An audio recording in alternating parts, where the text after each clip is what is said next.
Om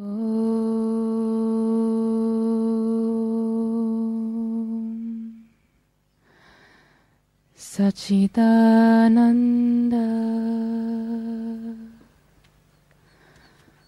Parabrahma.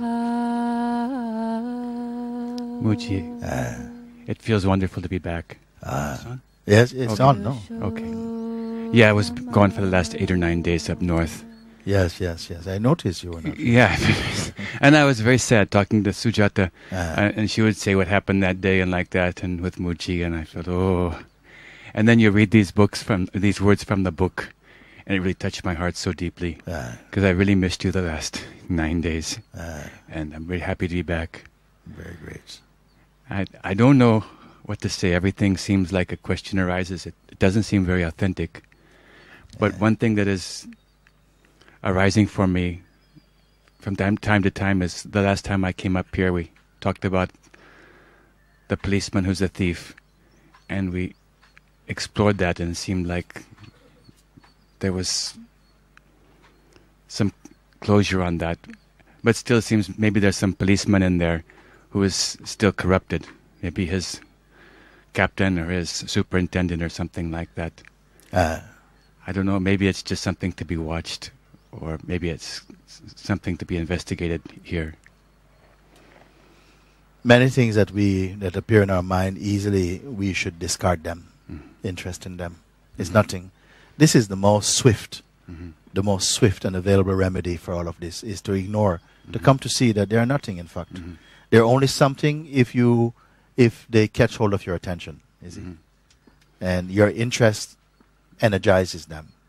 Otherwise, they're nothing. I say, all thoughts originally are equal in weightlessness.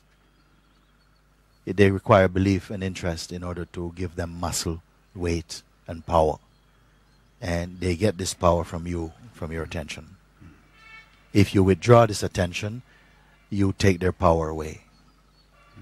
They will kick and scream in the beginning, maybe, but the power is reduced like this.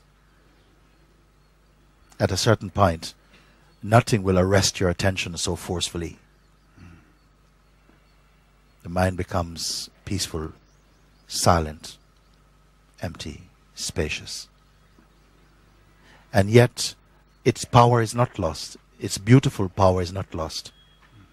If something is required, there it comes immediately. It snaps into action. As soon as that is fulfilled, again it goes back into emptiness again. How fantastic. You don't have to be looking after your toolkit. Everything happens spontaneously. And the beingness and mind relaxes in this. Otherwise, there is some agitation.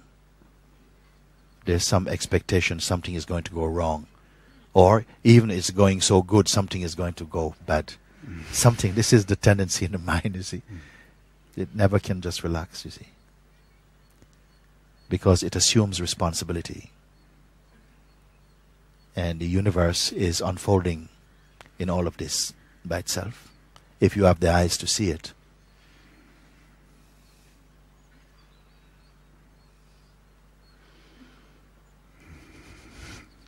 Because if it were to be encouraged in you to go along with your suspicion that the mind is indeed a dirty rat, then for how long you'll be on the job? You see? It's better to see that the mind is nothing. It's not a big deal. And immediately, there's space. You take it seriously and Once I was in the market, when I was working in the market, a lady came and she asked, please, can you remove spells? She asked me this. Can you remove spells? I never asked her, what is this about? No. Yes, because she had gone to somebody and they told her that someone had already put a bad spell on her and was recommending that she goes into the bath with all these, with roses and orange skin and all type of banana leaf, all type of things like this. vinegar and all of this stuff, and candles and the Bible and all of this stuff. Still nothing happened. Can you remove spells?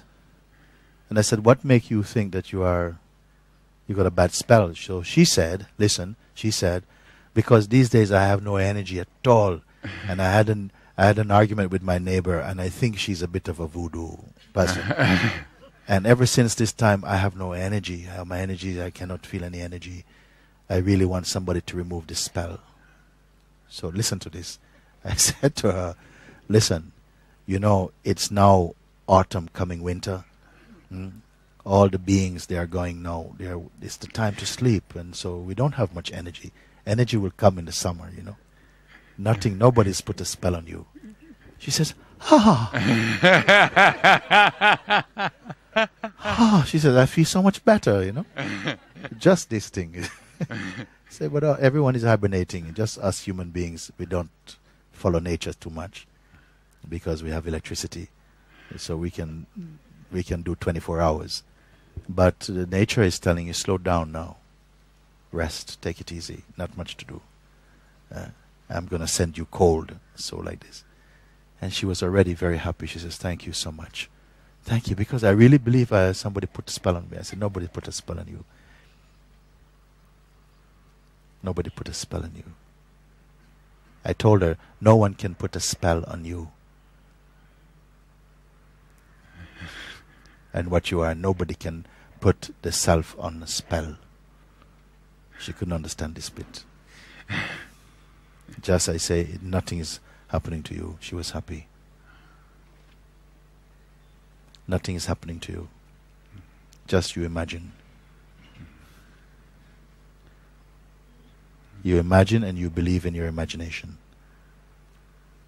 And so much power is there in belief that you can believe so many things into existence that don't exist at all. Not because something appears means that it is real. Not because something appears is evidence of its reality. Many things that appear, they don't exist.